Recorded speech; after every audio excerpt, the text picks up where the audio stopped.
as good, for want of a better word, this season as he has been in the past. Despite those promising performances, as good performances in Europe. He's been good in the Champions League. His best performances have probably come in the Champions League.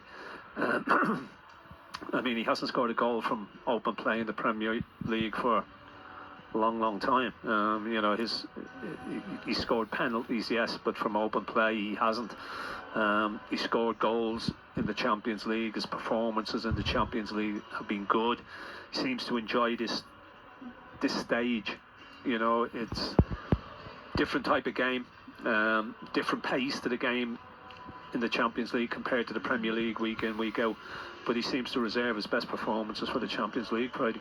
Yes, and he will be needed on top form this evening. Anthony Gordon, if, as we presume he does play tonight. 2 Newcastle players will be suspended for the PSG match if, Razor, they receive a booking tonight. Yeah, that's going to be a concern. I mean, look, discipline's not really a massive issue for Newcastle, is it? But they don't want to be without, it would be Malik Chow or Joe Linton, and they'd have a 1-match ban next week. Dan Burn also has a Champions League yellow card, but Eddie Howe said at yesterday's pre-match press conference that Burn wouldn't be in the squad tonight, so it comes too early for him. Hopefully Chow and Joe Linton will avoid a caution tonight, and then they can play next Wednesday too.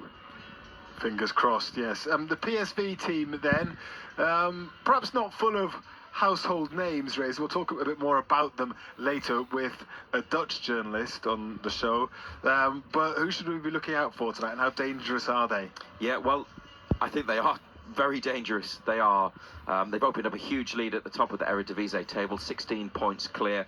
They're one of the big 3 Dutch teams, along with Ajax and Feyenoord. And at the moment, they are the best, the number 1. You'll remember their 4-1 win over Liverpool at Anfield earlier in the season. Great result for them, even though Liverpool have been having an indifferent time of it this year. A couple of names that you'll be familiar with. Definitely Ivan Perisic, who was in the Premier League with Spurs a couple of years ago. Croatian international, winger, wing-back, midfielder, attacker. Can do pretty much all of it. He'll be 37 next month, but he's still going and still performing for PSV.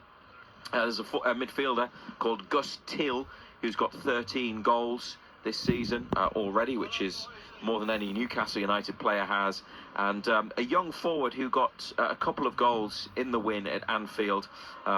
One to keep an eye on, Sohab Driash, who may well play a part, and definitely one for the future. Look, they're maybe not full of household names in their squad, but they have to be respected, and they could be dangerous opponents. You may feel that Newcastle's route to whether it's last 16 or playoff round, would be through winning their home games, and they managed to get 2 out of 3 victories after losing to Barcelona. Looking at it on paper, you may feel that this would be another one that would go alongside Athletic Bilbao and Benfica, but I think there are no guarantees tonight, and they've already shown that they can come to England and win very comfortably. So hopefully Newcastle can get the job done, but I don't think this is going to be easy, though I'd love to be proven wrong. Just remind us what the other Champions League matches tonight are, the most relevant ones anyway. Yeah, well, it's split over 2 nights, Tuesday and Wednesday. What a win for Spurs last night, by the way, against Borussia Dortmund. I know they had 10 players. Galatasaray won, Atletico 1 is the latest score, and Qarabag from Azerbaijan drawing 1-1 with Frankfurt in the early kickoffs. Liverpool are away to Marseille this evening, where Newcastle were in November. So that's obviously a big game to keep an eye on. Bayern Munich host Union Saint-Gilloise, who Newcastle thumped in October. Chelsea have got Paphos at Stamford Bridge, so you'd expect a win for Chelsea in that one. Don't write off the Cypriots, Razor. Yeah, well,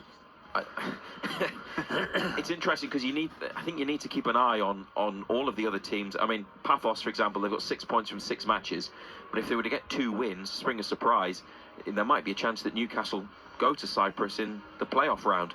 So it's worth keeping an eye on all the other teams.